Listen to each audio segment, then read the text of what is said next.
Colombia a renegociar el Tratado de Libre Inversión con el Reino Unido. Un anuncio que hizo en las últimas horas el ministro de Comercio, Luis Carlos Reyes, quien en declaraciones al diario The Financial Times, el más importante y el más influyente para el mundo británico, confirmó que el gobierno de Gustavo Petro se alista a renegociar ese tratado de inversión firmado con ese país, pues según el ministro favorece más a las empresas extranjeras que al propio Estado colombiano por cuenta de una cláusula que exige elevar cualquier disputa a un tribunal de arbitraje. Anuncio que llega justo después del regreso de la visa para los colombianos que quieran visitar el Reino Unido, tras 2 años de estar eximidos de ese requisito y a partir del próximo 24 de diciembre. Y luego, claro, de la retaliación también del gobierno de Gustavo Petro y de su anuncio de exigir reciprocidad y obligar a los británicos que quieran visitar a Colombia a tener que sacar igualmente una visa. Una relación complicadísima entre ambos países que llega ahora a su tercer round con el anuncio ayer del ministro Reyes de volver a negociar el tratado de inversión con ese país para modificar esa cláusula que exige elevar y llevar cualquier disputa y cualquier pelea empresarial a un panel de arbitraje o tribunal de arbitramiento.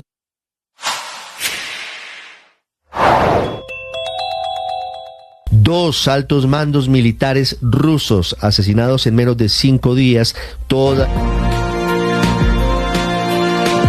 901 responde el presidente Gustavo Petro esta mañana al comunicado del Consejo de Estado en pleno, exigiéndole respeto por sus decisiones, pidiéndole que no los vincule con ningún tipo de tendencia o tinte político y que no los vincule con ningún intento falso de golpe blando en su contra. Camila Carvajal. Sí, señor Ricardo, antes de contarle qué responde el presidente Gustavo Petro, le voy a contar y le voy a recordar a usted el contexto de esta noticia. En las últimas horas, el Consejo de Estado, en pleno, pero en cabeza del magistrado Milton Chávez, rechazó los ataques del presidente Gustavo Petro contra las decisiones que toma el alto tribunal.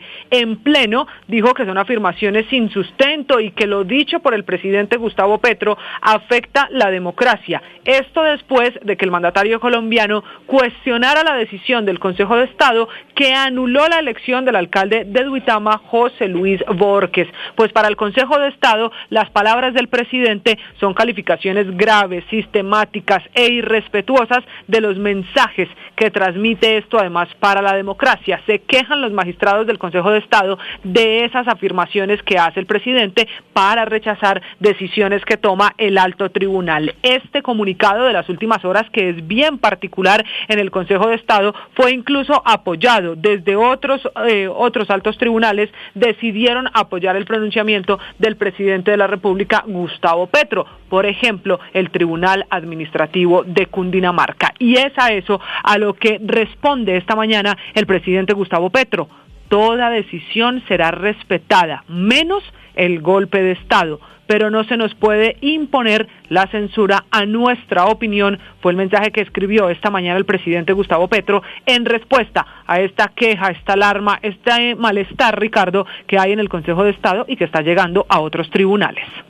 Y es que el presidente Petro tiene toda la razón, se respeta la opinión de todos. Lo que ocurre es que en su calidad de jefe de Estado, su opinión, descalificando otras ramas del poder público, tiene un peso específico diferente y tiene una incidencia compleja en lo que significa el funcionamiento de nuestra democracia. El presidente del Tribunal de Cundinamarca es José Elber Muñoz, nos atiende a esta hora. Magistrado Muñoz, buenos días.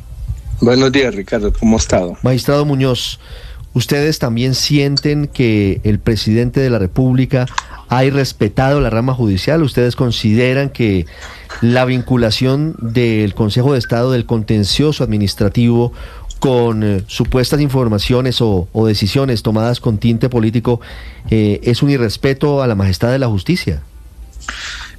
Gracias, Ricardo. Mire, el Tribunal Administrativo de Cundinamarca, pues lo primero que hizo fue solidarizarse, digamos, y respaldar la voz del Consejo de Estado, digamos, como lo que significa para Colombia y para la democracia el control de legalidad de los actos de gobierno. Y comprende que es necesario en estas coyunturas, y sabe que es necesario, pues los jueces de alguna manera tenemos una voz mucho más allá, una voz mucho más ponderada, reflexiva. Y comprende también que esas dinámicas que se dan en todos los gobiernos, y todos los momentos políticos pues son muy difíciles, pero pues obviamente el llamado a la ponderación, a las palabras, a las buenas maneras que hace el Consejo de Estado, pues es necesario. Yo creo que es necesario que todos los gobernantes, ¿no?, independientemente de lo que cada uno considere que tiene derecho a opinar o no opinar, pero pues obviamente cuando ese tipo de circunstancias como de juzgar una decisión judicial y opinar contra ellas, pues lo que se espera del primer servidor público es que tenga, digamos, respeto, que su lenguaje sea efectivamente más ponderado. Eso es lo que nosotros creemos y por eso creemos que el Consejo de Estado, pues ese ejercicio centenario del control inmediato, de esos controles de los actos de todos los gobernantes y de todas las autoridades del país, pues es necesario precisamente para preservar los derechos, la Constitución, la ley y pues la democracia. Y en ese sentido pues nosotros también nos unimos, digamos, y respaldamos la idea del Consejo de Estado. Sí, fíjese, magistrado Muñoz, que el presidente Petro apela a su derecho a opinar frente a lo que ha dicho sobre el Consejo de Estado, pero ¿cuál es el riesgo de la opinión del presidente de la República criticando fallos judiciales? Lo que pasa es que, acuérdese que no es un ciudadano cualquiera, es el presidente que tiene, digamos, muchos poderes. Él aglutina, pues, el poder del Ejecutivo, ¿no? Y en ese sentido, pues, obviamente tiene una voz, no cualquier voz. Y obviamente que la investidura que tiene, que le ha entregado el país a través de unas elecciones, pues lo que sugiere y lo que indica y lo que recomendaría es que precisamente él entienda y comprenda no solamente, sino todos los gobernantes en todos los niveles, departamental, municipal, descentralizados, que tienen el deber de precisamente de comportarse y tener ese talante democrático, de decir, venga, las decisiones judiciales las tenemos que respetar. Y cuando voy a opinar, pues no opino solamente, no opino simplemente como ciudadano cualquiera. No me puedo quitar la investidura o la sotana cuelgo la sotana y entonces dejo de ser presidente. Pues ahí creo que es un poco el llamado a que todos comprendamos que nos toca, pues, respetar las instituciones y el cumplimiento de los deberes que hace cada una de las autoridades de estas instituciones. Sí, magistrado Muñoz, el presidente del Consejo de Estado, da varios parámetros del análisis que ellos hacen del ataque que dicen es sistemático del presidente Gustavo Petro, que esta mañana vuelve a hablar de golpe de Estado. Quisiera preguntarle de qué manera se afecta la integridad, la honorabilidad y la eficacia de la justicia con las reseñas, las referencias que hace el presidente de las decisiones judiciales. Pues mira que digamos que la rama judicial de alguna manera, digamos, es un sector reflexivo y siempre debe estar más allá de esos debates puramente coyunturales, lo primero que uno tiene que saber. Y lo otro es que, claro, cuando alguna persona, digamos, con una autoridad como es el presidente o alguien que tenga demasiada audiencia pública, opina de esa manera como tan injustificada y creyendo de que puede decir lo que considere de su opinión y de su libertad personal sin tener en cuenta realmente lo que ha ocurrido en ese ejercicio del control que hace el Consejo de Estado de los jueces y sin ver específicamente lo que ocurre en el expediente, pues crea una opinión de pronto adversa que afecta a la democracia porque de todas maneras ahí está la decisión judicial, los ciudadanos la pueden ver, los ciudadanos la pueden, pues, observar, y eso es una opinión, pero ahí están los procesos y ahí están, digamos, las argumentaciones y los fundamentos de las decisiones judiciales. Por lo tanto, esas palabras que se hacen y esas maneras y esos mensajes que se dan sin observar lo que ha pasado en el proceso, lo que ha ocurrido en el proceso, pues de alguna manera comienza a crear una opinión contra una institución que es, pues, vital para la democracia y que no se le puede de alguna manera responsabilizar de lo que seguramente en ese momento, en ese espacio coyuntural, se le quiere responsabilizar, porque los jueces cumplen la misión de ejercer el control, la jurisdicción contenciosa administrativa particularmente, de acuerdo a la Constitución y la ley.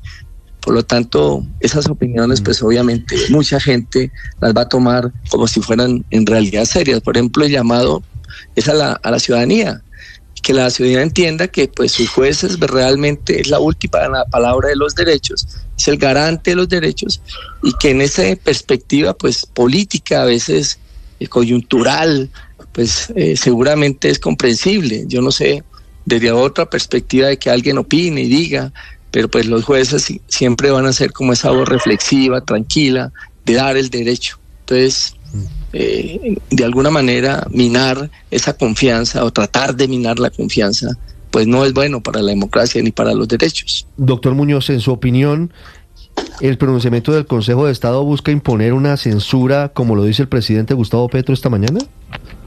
No, lo que hace el Consejo de Estado es el ejercicio del control de legalidad. Es decir, acuérdese que en las democracias, fundamentalmente, los congresos y los gobiernos, pues, de alguna manera, si ellos fracasan, pues es natural que fracase. Y de alguna manera, pues, la gente sabe que en 4 años los que fracasan los renuevan, los cambian. En cambio, a los jueces, por eso se le da esa voz última para los derechos, ponderada, reflexiva, y a ellos se les exige más y no puede estar en esos debates coyunturales. Y lo que hace el Consejo de Estado, pues, es lo que le corresponde, es mirar un caso, mirar las pruebas y ejerce el control y decreta la ilegalidad de un acto de elección o cualquier acto que cualquier autoridad pues exponga. Y eso es una garantía profunda que tienen los ciudadanos, porque el ciudadano entiende que el gobernante está todo el tiempo en esas afugias de las decisiones, pero también comprende que los jueces en esa se comportan de otra manera y se tienen que comportar de otra manera, y lo hace precisamente a través de la sentencia. Y una sentencia pues es el resultado de un proceso donde hay un debate, donde hay unas pruebas, y por eso es una voz, la última voz sobre los derechos.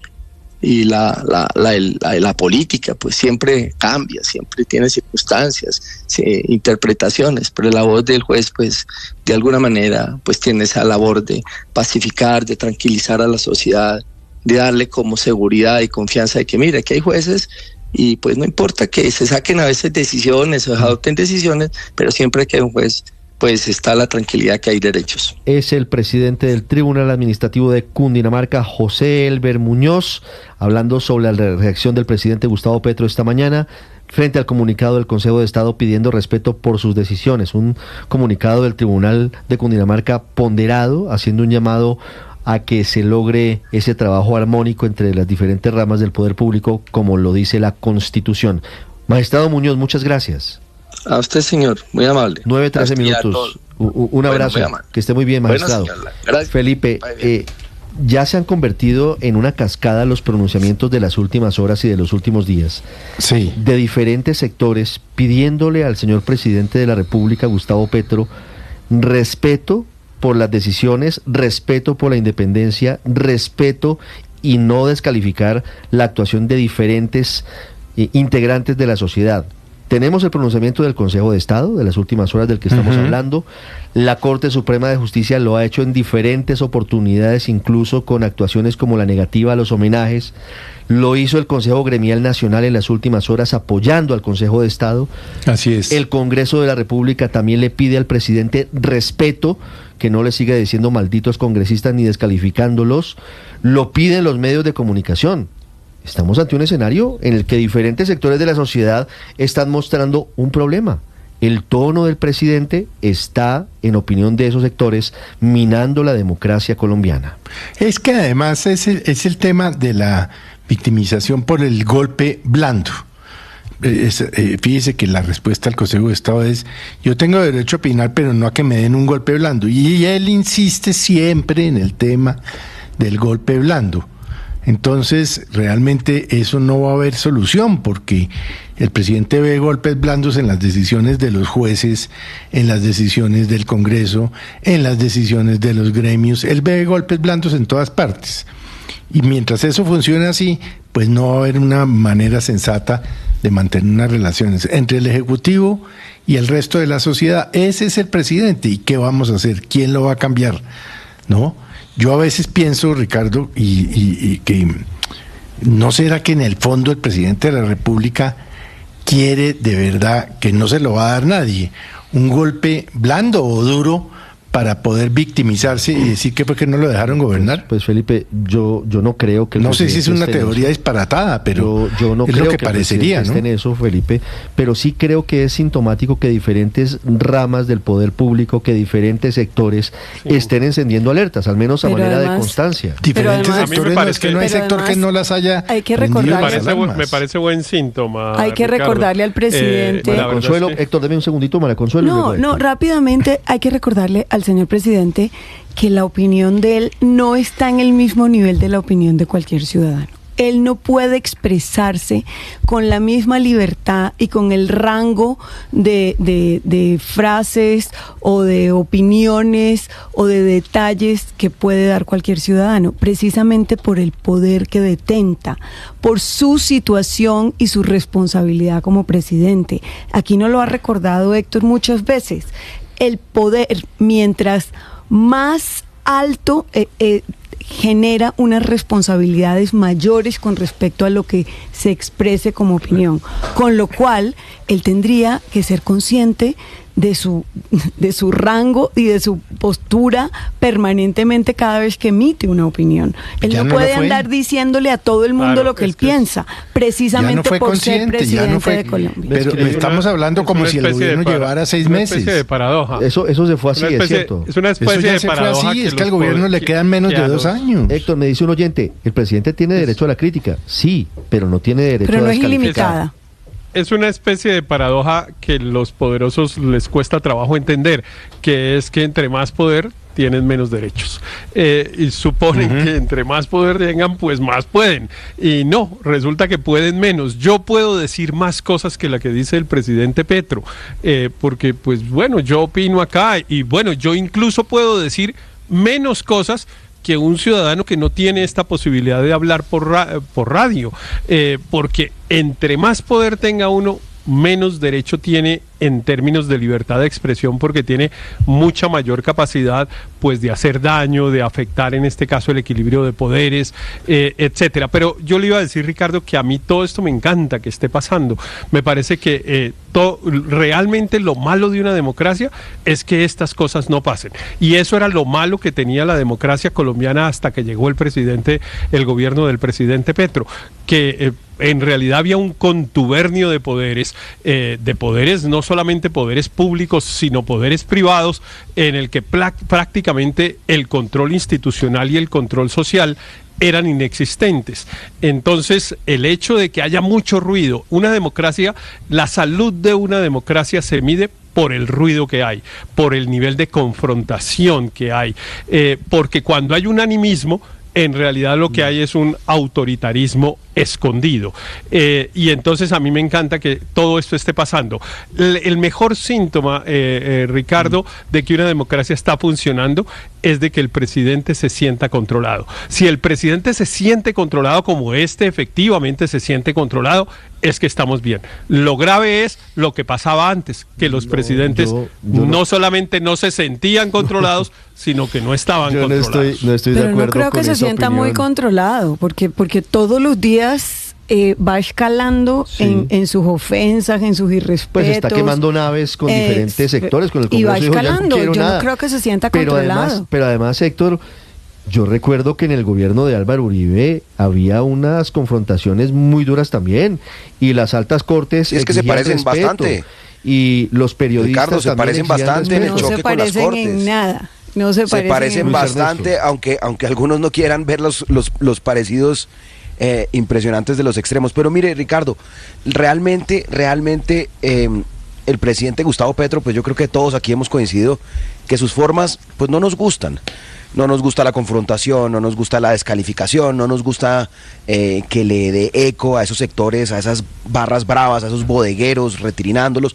No nos gustan las formas, pero no podemos decir que está minando la democracia, porque él ha jugado con las reglas democráticas, llegó con las reglas democráticas y cuando el Congreso le hunde una ley, pues emberraca y trina y descalifica, o cuando la Corte Constitucional le tumba sus decretos de emergencia, o cuando la Corte Suprema le investiga a sus funcionarios, o en fin, digamos, cuando las distintas ramas del poder público hacen su deber de pesos y contrapesos, pues el presidente alza su voz, descalifica, pero al final respeta las decisiones, al final acata las decisiones. Pero es que le toca. Presidente que se esté es que volando no es opcional. los diques institucionales, y sí, pues estamos todos inconformes con las formas, pero de hablar a que está minando la democracia, creo que es todo lo contrario.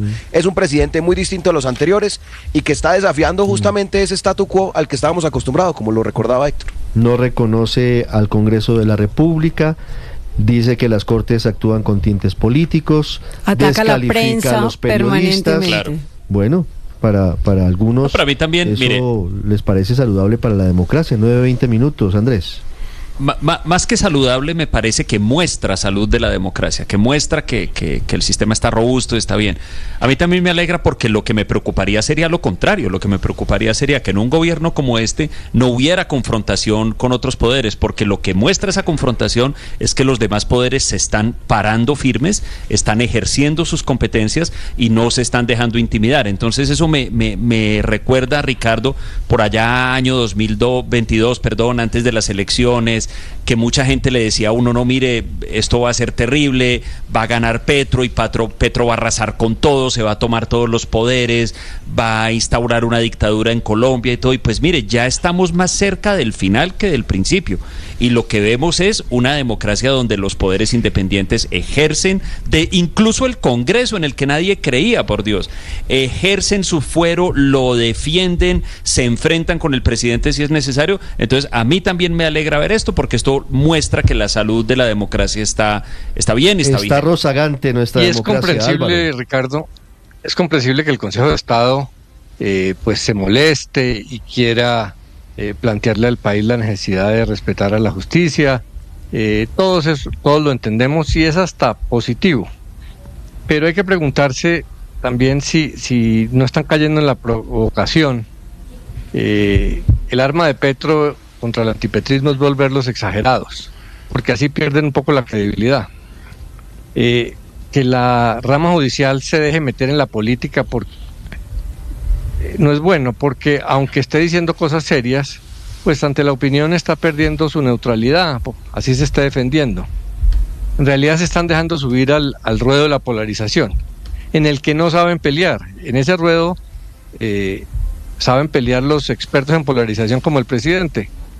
Y esas respuestas le permiten una puesta en escena que le conviene política electoralmente, que es lo de una élite unida en contra de un gobierno de cambio. Miren los dos temas de hoy. Entre los congresistas y los jueces se disputan los peores índices de favorabilidad. Si en alguien no confían los colombianos, es en esos dos grupos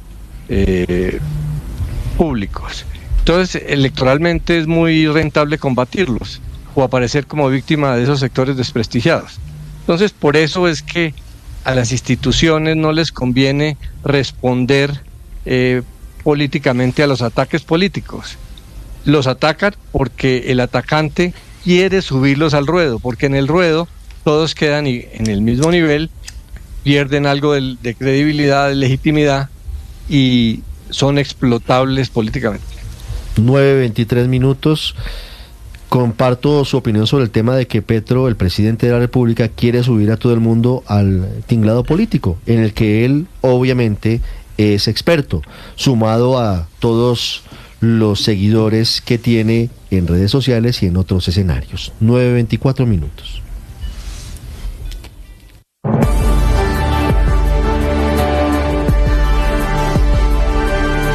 En una época que nos emociona, así suena la Navidad en Blue. Comenzó la Navidad, póngase en modo arbolito. Estamos hablando de Navidad, hablemos precisamente de eso. No me digas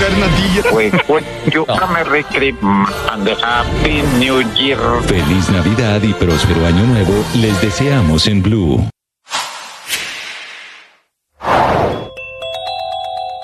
La reforma a la salud será el pulso que en estos 3 días tenga que librar el ministro Guillermo Alfonso Jaramillo para definir finalmente si hoy, mañana y el jueves en las sesiones extraordinarias en la Cámara de Representantes esa reforma permite que el gobierno pase el año, particularmente en la cartera de salud. Amanecerá y veremos qué pasa con esa reforma justo antes de la noche de Navidad. El problema para el ministro Guillermo Alfonso Jaramillo es que este no es el único reto en estos días de fin de año. La crisis del sistema de salud que sigue enfrentando a los hospitales con varias EPS la están viviendo con fuerza, por ejemplo en el Valle del Cauca y en Antioquia, donde muchos hospitales anuncian que dejan de atender pacientes de ciertas EPS porque definitivamente la plata se acabó. Y como si fuera poco, ahora Guillermo Alfonso Jaramillo deberá cumplir con una orden de 3 días de arresto como sanción por el desacato a una orden judicial. La orden de arresto es porque el ministerio se negó a atender un fallo de tutela que obligaba a suspender la comercialización de un pesticida que afecta a la salud, y esta era una orden incluso impartida por la Corte Constitucional en la sentencia 342 de 2022.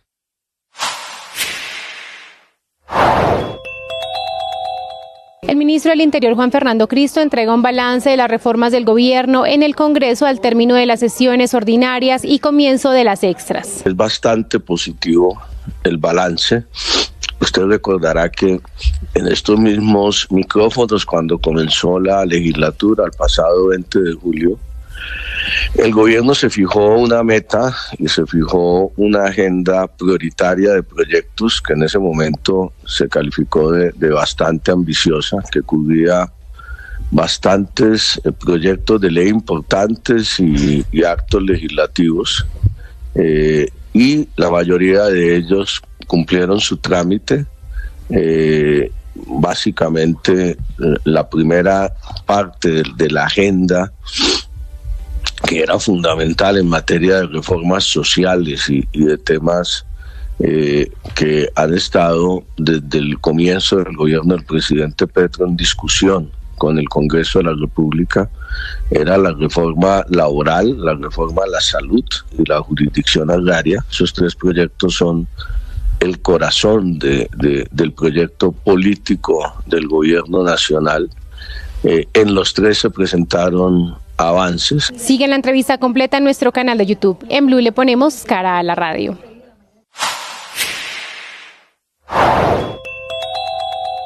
La reforma política es la segunda derrota del gobierno del presidente Petro en una semana.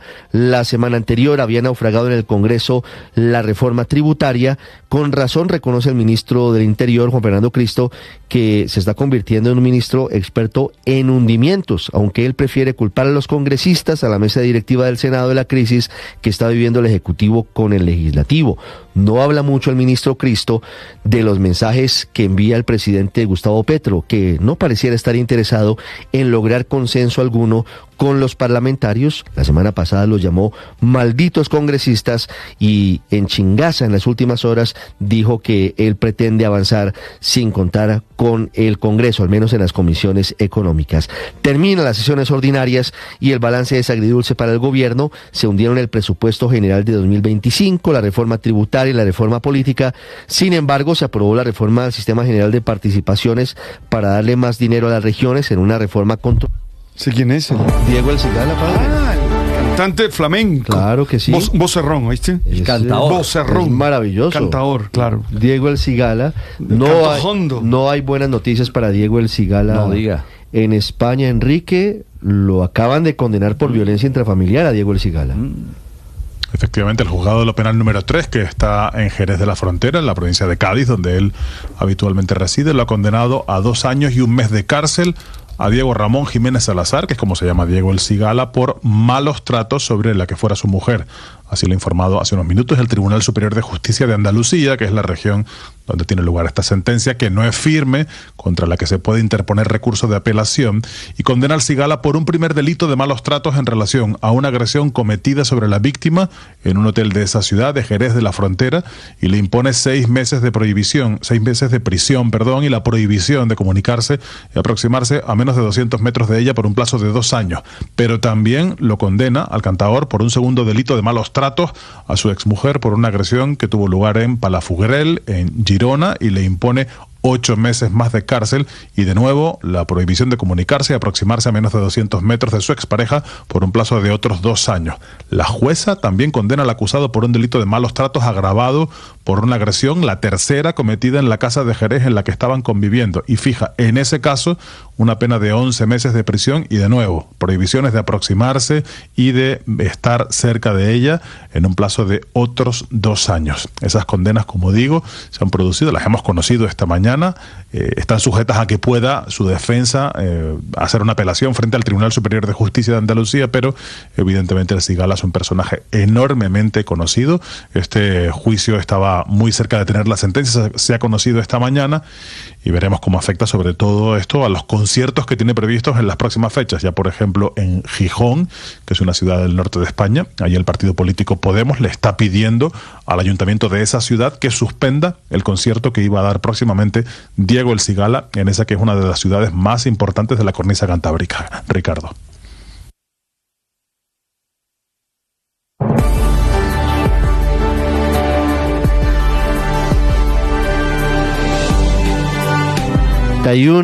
Se viven horas decisivas para el aumento del salario mínimo del año 2025 para millones de colombianos, además que es el termómetro para la definición de muchas alzas, de muchos incrementos que están ligados al salario mínimo que se defina entre empresarios y trabajadores o, en su defecto, por decreto por el gobierno del presidente Gustavo Petro. El presidente de la Central Unitaria de Trabajadores, uno de los sindicatos más poderosos de Colombia, es don Fabio Arias. Señor Arias, buenos días.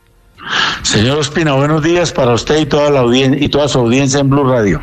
¿Cómo están las cosas? ¿Usted es optimista frente a la posibilidad de un acuerdo con los empresarios sobre el monto del aumento del salario mínimo para el año entrante?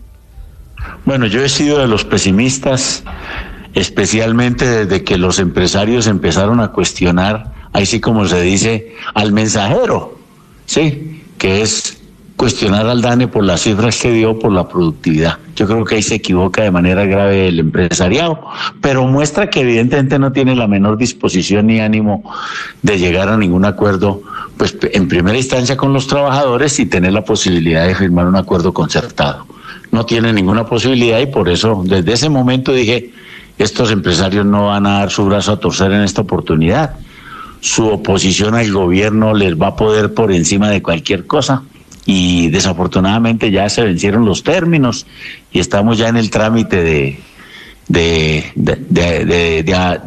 escribir los salvamentos, así se llama técnicamente el tema, que es una especie de decir, por tales y tales razones no hubo acuerdo, y eso ya queda confirmado en el día de hoy y por tal motivo se va por decreto. Sin embargo, no se puede meter a todos los empresarios en el mismo costal. Los pequeños, micro y medianos empresarios agrupados en ACOPI sí presentaron una cifra y una propuesta del 5.2%. ¿Ustedes lograron hablar con ellos, comunicar algo más sobre por qué ellos apenas, o por lo menos pretenden poner una cifra del 5%? Bueno, nosotros hablamos con el doctor Correa y le dijimos que esa propuesta que él estaba haciendo era ilegal. Y afortunadamente en el día de ayer ya se confesó de que evidentemente la propuesta que iban a presentar, en la eventualidad de que fueran a presentar alguna, la hacían era de manera mancomunada las 5 organizaciones del empresariado, que evidentemente él no iba a insistir más en esa posición, puesto que esperaba. Me imagino que le llamaron la atención, no tiene otra explicación para que haya salido a decir eso, porque evidentemente para proponer uno para hacer cualquier propuesta en la comisión de concertación, cada bancada, porque hay que hacerla es por bancada, no se puede individualmente, porque entonces no terminaríamos nunca.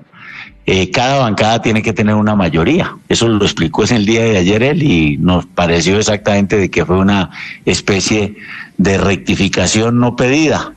Y expresiones que evidentemente en el Consejo Gremial pues se pusieron de acuerdo todos que lo único que valía eran propuestas unificadas entre ellos, pero no presentaron ninguna en la mesa de concertación.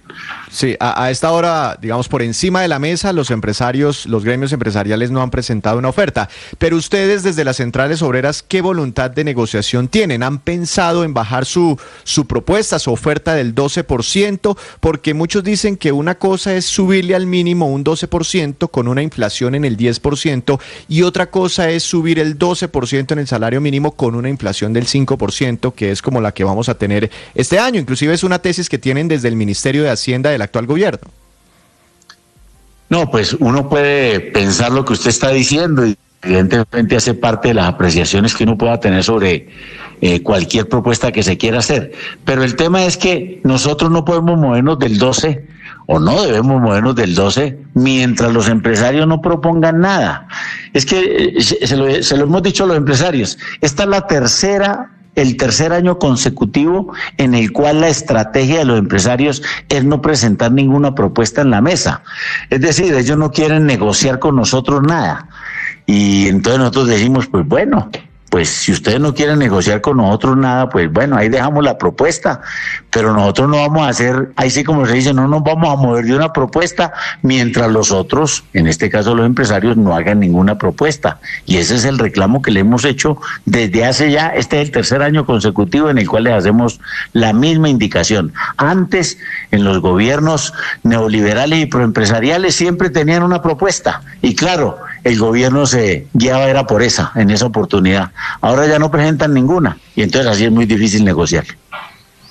Claro, sin embargo, quiero preguntarle un poco sobre la cifra de productividad que dice usted que muy injustamente presentaron empresarios, pero también centros de pensamiento como Fedesarrollo y como ANAIF, donde dicen que no debería superar el 0.9%, pero para el DANE esa cifra es hasta más del triple, por encima del 3%. Ustedes a la hora del té están teniendo en cuenta que para los empresarios, que según lo que ellos están observando, que según las mediciones que también están haciendo estos centros privados, pues la productividad va a ser baja y no habría sido tanto como lo dice el DANE para los cálculos de lo que esperan ustedes. ¿Se aumenta el salario mínimo?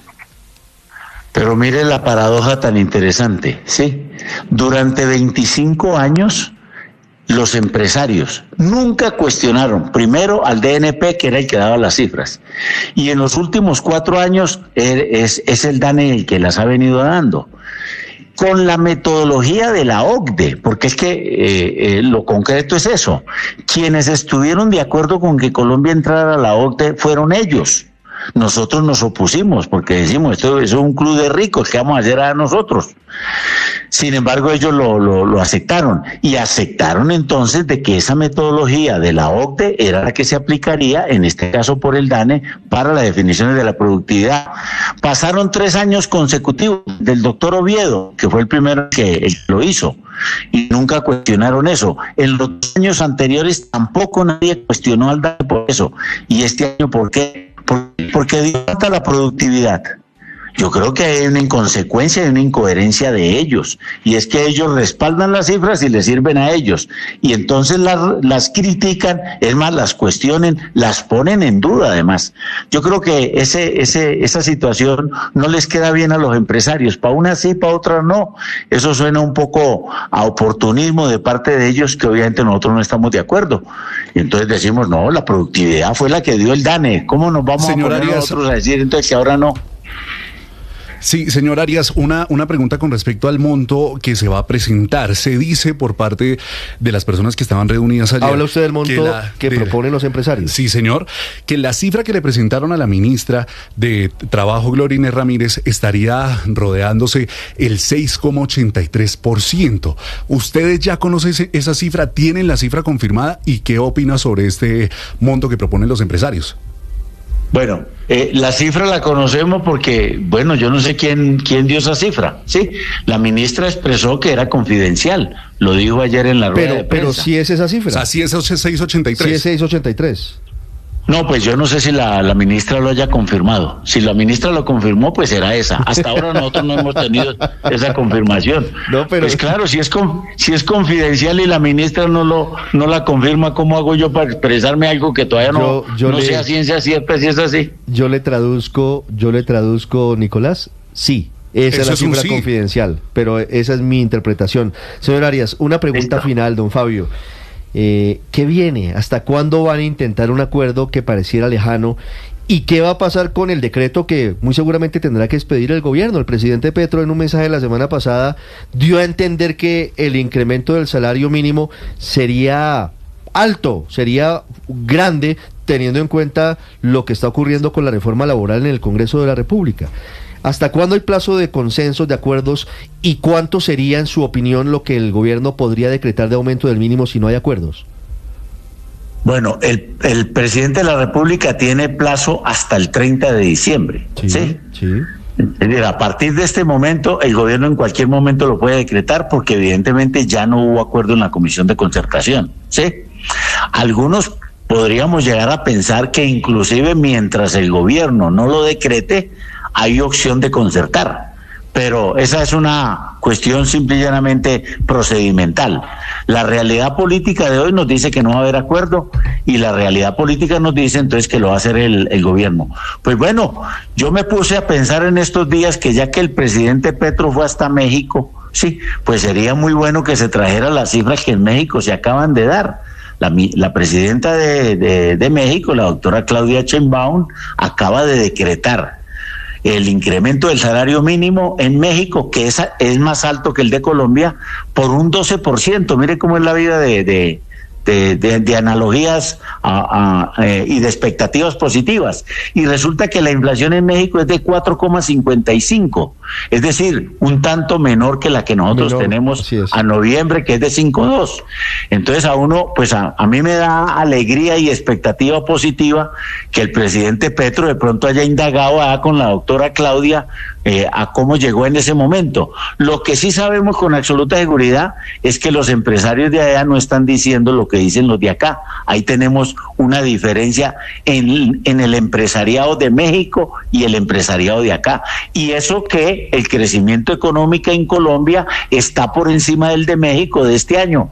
De tal manera que están dadas las condiciones para que de pronto nos sorprenda el presidente Gustavo Petro con una situación similar a la de la doctora Claudia, a la presidenta de México. Sería muy positivo para nosotros. Es el presidente de la CUT, Fabio Arias, descartando, es un hecho evidente, prácticamente un acuerdo con empresarios, sería por decreto el aumento del salario mínimo firmado por el presidente de la República, con la expectativa, dice la CUT, de que pudiera ser como el aumento de México, de un 12%. Obviamente eso genera críticas en los empresarios de Colombia. Don Fabio, muchas gracias. A usted muy amable, señor Ospina. Cordial saludo para todos y todas. Deportes y llega la actualización de las noticias en Mañanas Blue. Estás escuchando Blue Radio.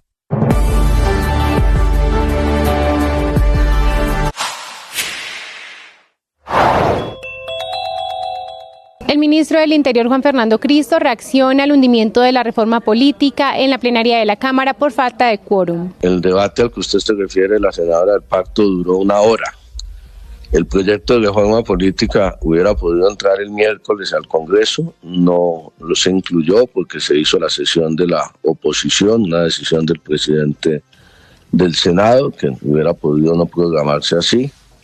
El jueves, en esa sesión que usted menciona, en lugar de poner el acto legislativo de reforma política, que era el único proyecto del gobierno además, Ricardo, todos los demás eran de iniciativa parlamentaria, lo cual obviamente es respetable. Se pone por allá en el 5º, 6º lugar de manera deliberada, ya viendo el tema retrospectivamente para evitar su discusión.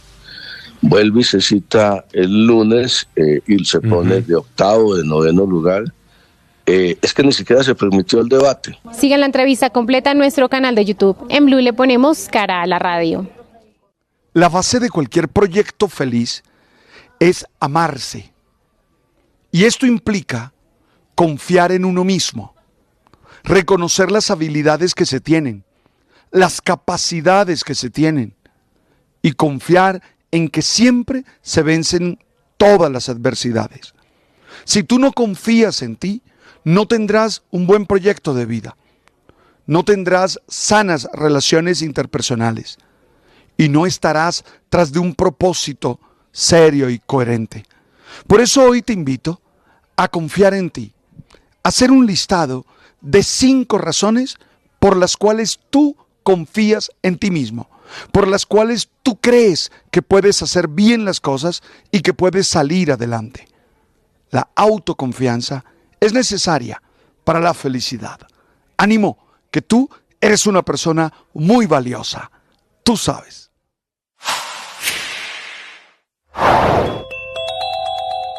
El ministro del Interior, Juan Fernando Cristo, responsabiliza a la mesa directiva del Senado por el hundimiento de la reforma política.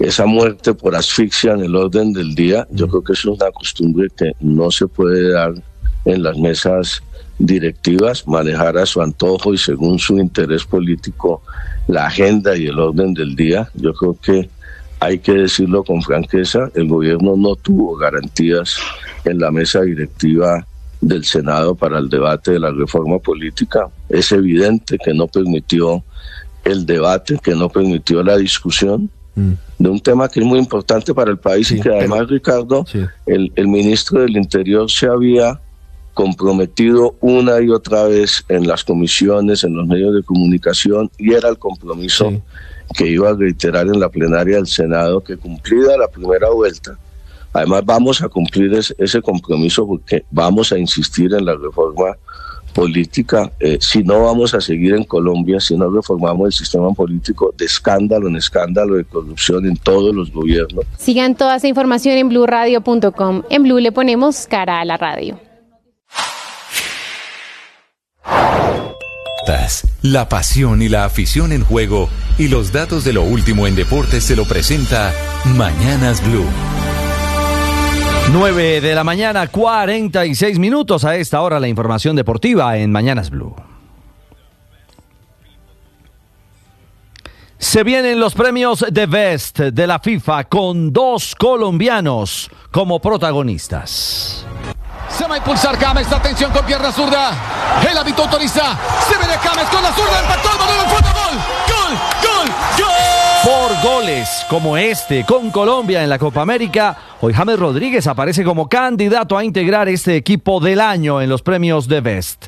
En Doha se acerca la hora de la gala virtual en la que serán reconocidas las estrellas del fútbol mundial por parte de la FIFA. Junto a James está Mayra Ramírez, la estrella colombiana del Chelsea, en la baraja para integrar al equipo femenino del año. Los grandes favoritos al The Best son el brasileño Vinicius Junior del Real Madrid y Aitana Bonmatí del Barcelona. La FIFA cumple con la gala de sus premios en Qatar en la antesala a la final de la Copa Intercontinental, que se jugará mañana en el estadio de Lusail entre Pachuca de México y Real Madrid de España. Richard Ríos está en Medellín. El jugador del Palmeiras de Brasil compartió con los medios de comunicación invitado por la firma Nike. Ríos, mediocampista de Selección Colombia, habló de los objetivos y sueños claros en 2025. Siempre se sueña con lo mejor y siempre se sueña en grande con la selección. El sueño siempre ha sido clasificar en primero, porque Colombia tiene que ser potencia en este deporte y en muchísimos. Entonces siento que esa es la meta para nosotros y espero salir muy victorioso, pero más que en lo personal, en lo grupal. Clasificar de primero, llegar al Mundial del 2026 y consolidar además su carrera en Brasil. Renovó con Palmeiras hasta el año 2028. Las rutas de Richard Ríos, pieza clave en la estructura del equipo nacional bajo el mando de Néstor Lorenzo, que en marzo reactivará el camino de las eliminatorias mundialistas. Y si de mundialistas hablamos, nos ocupamos de Linda Caicedo, la crack colombiana que hoy tendrá con el Real Madrid compromiso de Champions femenina. Linda comandará al club español en su juego como local ante el Chelsea de Inglaterra, que tendrá a la también colombiana Mayra Ramírez. Será duelo por el liderato del grupo.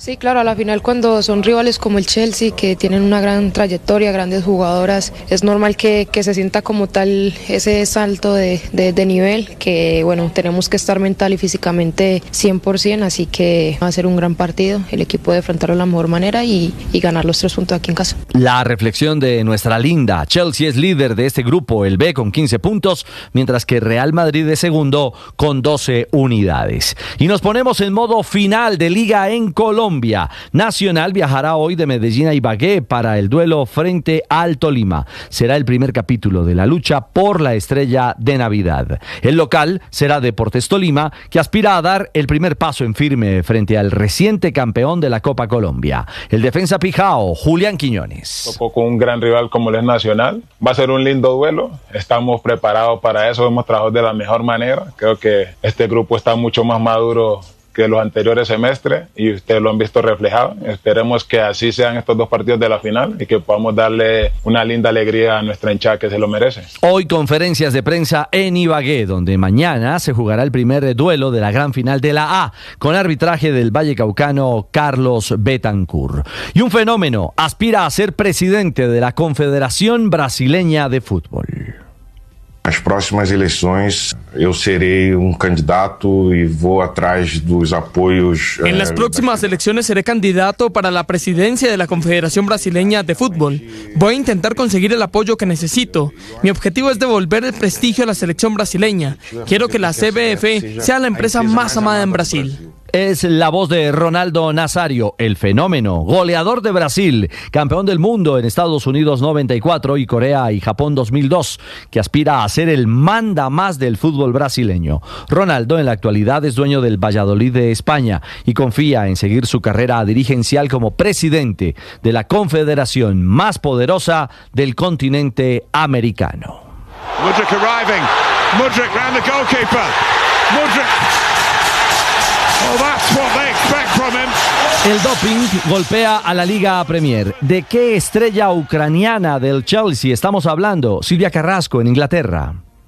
Sí, Ricardo, del Mijailo Mudryk, el jugador de 23 años del Chelsea, no juega desde el 28 de noviembre y lo que ha comunicado la Football Association es que se encontró una sustancia prohibida en la prueba regular de orina. En este momento está con suspensión no permanente, sino que está sujeto a la segunda prueba, a la prueba B, para chequearlo qué es lo que esa sustancia. Lo que ocurre es que en este momento el club, el Chelsea y su entrenador lo están apoyando 100%. Se trata de Enzo Maresca y lo que sugieren es que hay un factor de enfermedad de por medio, que habría una contaminación por algún medicamento que tuvo que tomar, pero que él no habría deliberadamente consumido la sustancia prohibida.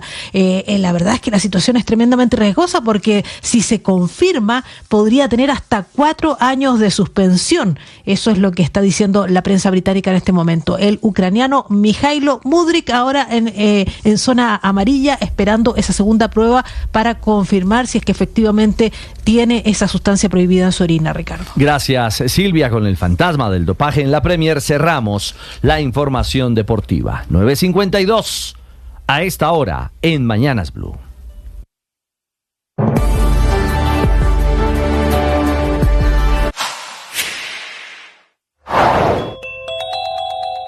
En Mañanas Blue, el ministro del Interior, Juan Fernando Cristo, anunció un nuevo contacto con los partidos para enero del próximo año para medir cómo está el respaldo frente a las reformas del gobierno. Vamos a cumplir el compromiso de que en enero vamos a convocar una cumbre de partidos. Sí. Pensábamos hacerlo entre primera y segunda vuelta, perdimos los 3 debates, para reflexionar con franqueza y seriedad si realmente hay interés en reformar el sistema político colombiano o si, por el contrario, Ricardo, y vuelvo y digo, eso es válido y legítimo, definitivamente los partidos le envían una señal clara a los colombianos que consideran que así como estamos hoy en el sistema político colombiano está funcionando bien. No se pierdan esos contenidos, suscríbanse a nuestro canal de YouTube. En Blue le ponemos cara a la radio.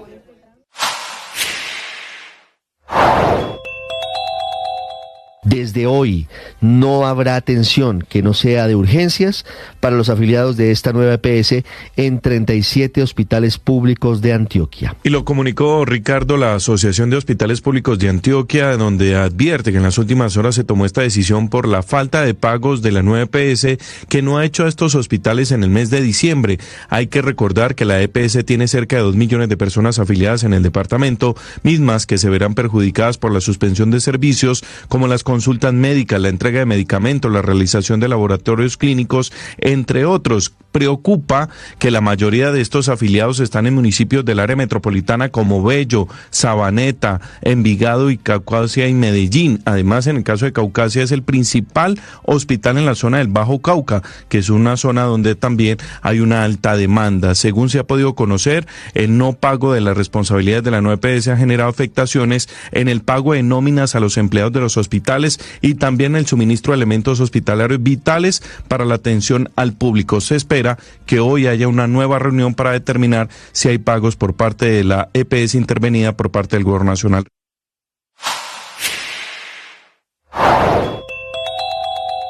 Colombia a renegociar el Tratado de Libre Inversión con el Reino Unido. Un anuncio que hizo en las últimas horas el ministro de Comercio, Luis Carlos Reyes, quien en declaraciones al diario The Financial Times, el más importante y el más influyente para el mundo británico, confirmó que el gobierno de Gustavo Petro se alista a renegociar ese tratado de inversión firmado con ese país, pues según el ministro favorece más a las empresas extranjeras que al propio Estado colombiano por cuenta de una cláusula que exige elevar cualquier disputa a un tribunal de arbitraje.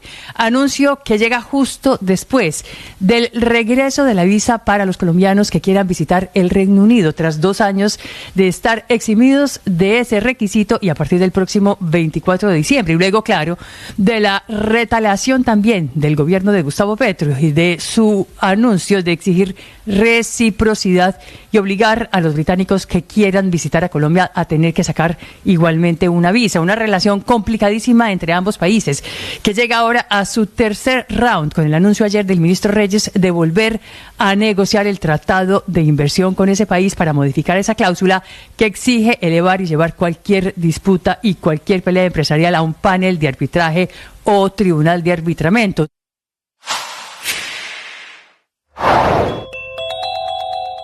Dos altos mandos militares rusos asesinados en menos de 5 días. Todas las sospechas recaen sobre el gobierno de Volodymyr Zelensky en medio de una situación muy grave porque además han sido asesinados en Moscú a pocos kilómetros del Kremlin. Un gobierno que hace bandera, el de Vladimir Putin, de la seguridad y de tener una capacidad de control casi omnímoda en su territorio, está demostrando ser un gigante con pies de barro, al menos para este tipo de... 9:56, don Andrés Carmona, ¿qué está pasando en la coalición del Pacto Histórico que está anunciando el acuerdo para convertirse en partido único de cara a las elecciones del 2026? Ricardo, buenos días, los saludo desde el emblemático Salón Rojo del Hotel Tequendama en el centro de Bogotá. Aquí han llegado 5 de los partidos que integran la coalición mayoritaria o la coalición oficialista del Pacto Histórico. Hablamos del Polo Democrático, la Unión Patriótica, el Partido Comunista, Colombia Humana, y la escisión del maíz. Estas 5 organizaciones han decidido fusionarse, ya convertirse en un partido único. Escuchemos cómo será esa organización según el representante Heráclito Landines.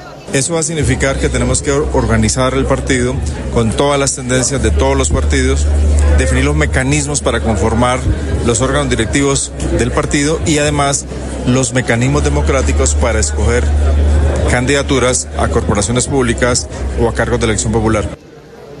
Esa conformación de listas será a través de listas cerradas, paritarias, elegidas mediante consulta popular. A esta hora intervienen los diferentes integrantes de este nuevo partido político que unifica, como lo mencionábamos, las 5 principales colectividades de la izquierda colombiana. Ricardo. Carmona, ¿va o no va el presidente Petro?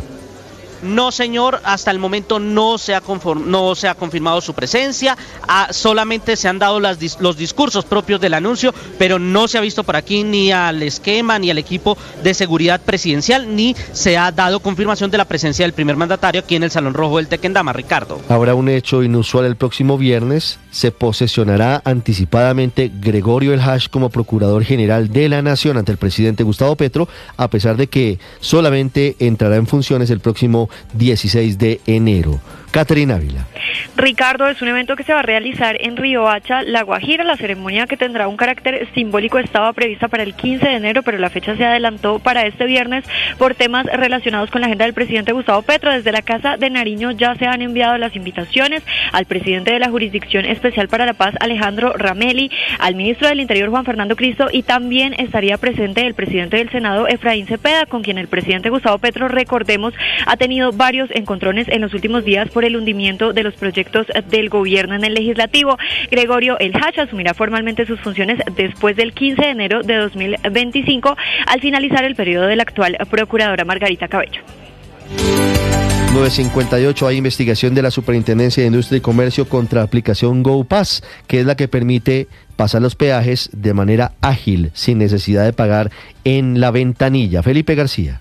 Hola Ricardo, sí señor, pues la investigación de la superintendencia es contra GoPass, la aplicación que es utilizada por los conductores para facilitar los procesos de pagos de peajes en las estaciones de peajes, valga la redundancia, en el país. Según la SIC, GoPass no estaría suministrando a sus consumidores información clara, suficiente y oportuna respecto de los precios de las membresías y tarifas que aplica para el uso de este dispositivo de identificación electrónica, les que le instalan a usted en el carro si usa este GoPass. Además, tampoco estaría dando cumplimiento a los deberes legales que le corresponden por ofrecer sus servicios a través de la modalidad de ventas a distancia, teniendo en cuenta que no dispone de un mecanismo para que los consumidores puedan presentar y hacer seguimiento a sus PQRs, ni tampoco estarían informando sobre el procedimiento para ejercer la reversión del pago del servicio en caso de ser necesario. GoPass